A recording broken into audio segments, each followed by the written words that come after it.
Қайырлы кеш достар, бүгін сіздермен көзді жұмып тұрып жасайтын бір жасағаннан керемет болып шығатын блини жасаймыз. Өте жұмсақ, нәзік болып шығады, жасап көріңіздер. Ол үшін бізге жұмыртқа, жылы сүт, шымшым тұз, қант, сұйық май, қамыр қопсытқыш немесе ас содасы, ұн, қайнаған су керек болады.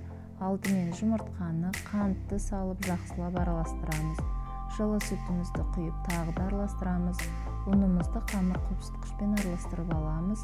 Ұнымызды саламыз, тұзымызды, сұйық майымызды салып бәрін жақсылап араластырып, соңында ыстық суымызды құйып түйіршіктері кеткенше араластырамыз. Осымен біздің қоспамыз дайын.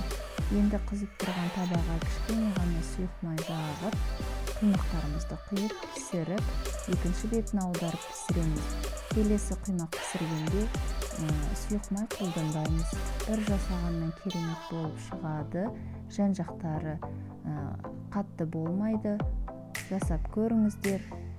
Керемет болып шығады. Осылай бәрін пісіріп аламыз.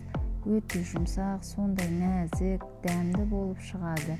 Дайын құймақтарымызды қаймақпен немесе арасына фарш салып, сүзбе салып ұсынсаңыздар болады. Ол өз қалауларыңызда. Міндетті түрде жасап көріңіздер. Менімен бірге видеоның соңына дейін көргендеріңізге рахмет.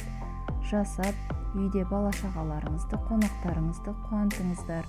Ас болсын. Бір жасағаннан бұл блиниға бәрі ғашық болады. Жасаңыздар, ерінбеңіздер.